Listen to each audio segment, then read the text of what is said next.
Hello दोस्तों, आपको पता होगा जैसे कि यूके ट्रिपल एस सी जो है हर एग्ज़ाम में गढ़वाली और कुमाऊनी कहावतों को लेकर क्वेश्चन दे रहा है और हर एग्ज़ाम में पूछे जा रहे हैं।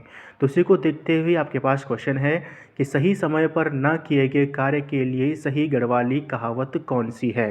तो सही समय पर कार्य अगर नहीं किया गया है या कोई भी कार्य जो सही समय पर नहीं हो रहा है, उसके लिए कौन सी कहावत सही है। ठीक है, तो पहला आपके पास है कि बूढ़ों की अकल और औलों को स्वाद। ठीक है, तो कर हो गया, और होना चाहिए यहाँ पे बूढ़ों की अकल और औलों को स्वाद। तो बूढ़ों की अकल यानी कि बूढ़े जो लोग होते हैं, बुजुर्ग लोग होते हैं, उनकी अकल या उनका अनुभव जो होता है, जो वो समझाते हैं, वो उस समय नहीं पता चलता है, लेकिन बाद में उसके बारे में हमें ज्ञात होता है कि वो सही थे।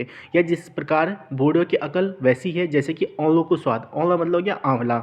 आंवले का स्वाद जब हम खाते तो खट्टा लगता है, लेकिन बाद में उसका स्वाद, उसकी मिठास जो हमें बाद में पता चलती है। तो कोई भी बात अगर बूढ़े लोगों की होती है तो हमें उस समय नहीं पता चलती है, लेकिन बाद में उनके अनुभव का हमें पता चलता है जब हम उनकी उम्र में आते हैं। दूसरा आपके पास है बी ऑप्शन कि गौणित अपड़ु पुछड़ु छोटू ही दिखेंद। तो गौणित अपड़ु पुछड़ु छोटू ही दिखेंद। तो गौणी मतलब होता है लंगूर जो होता है, उसको गढ़वाली में गौणी बोलते हैं। ठीक है, अपड़ु मतलब हो गया अपना, पुछड़ु मतलब पूछ। ठीक है, दिखेंद मतलब दिखता है। ठीक है, तो यानी कि गौणी यानी कि लंगूर को अपनी पूछ छोटी ही दिखती है। तो इसका सीधा सा मतलब हो गया कि हर किसी को अपनी गलती जो है वो छोटी ही दिखती है या कम ही दिखती है। सी आपके पास हो जाएगा पूस का जौ और बुरेंद वक्त छोरा।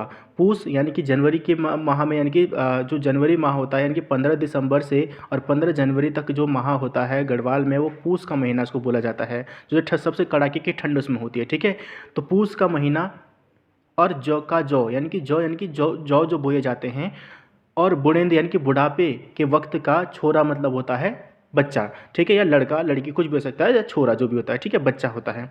तो पूस के जौ यानी कि पूस के महीने के बोए गए जौ और बुढ़ापे के टाइम का जो छोरा होता है वो किसी काम का नहीं होता है। ठीक है, अब इसका मतलब क्या हो गया कि पूस का जौ को बोने का सही समय होता है अक्टूबर नवंबर। अक्टूबर नवंबर में जौ जो होते हैं उस समय बोए जाते हैं, लेकिन उसको अगर हम जनवरी में बोएंगे, पूस के महीने में बोएंगे, और उस समय क्या होता है पाला गिरता है, तो वो वैसे ही नष्ट हो जाएंगे, वैसे ही खत्म हो जाएगी, इसका कोई काम ही नहीं है। उसी तरीके से क्या होता है बुढ़ेंदी वक्त का छोरा यानी कि बुढ़ापे के समय का छोरा जो होता है, बच्चा जो होता है, वो ज़्यादा काम नहीं आता है, काम नहीं आता है। ठीक है, तो डी है आपके पास होनदारी डाला का चलचला पात। तो होनदारी डाला का चलचला पात यानी कि होनहार के दिखते चिकने पात। जो होनहार जो होगा उसके लक्षण पहले ही पता चल जाते हैं। ठीक है, तो अब बताइए इसमें से सही ऑप्शन कौन सा हो जाएगा। सही समय पर कार्य कौन सा नहीं किया जा रहा है। सही समय पर कार्य नहीं किया जाना मतलब पूस का जौ और बुढ़ेंद वक्त छोरा जो होता है वो काम नहीं आता है। तो किसी कोई काम को अगर सही समय पर नहीं करेंगे तो उसका कोई फ़ायदा नहीं होता है।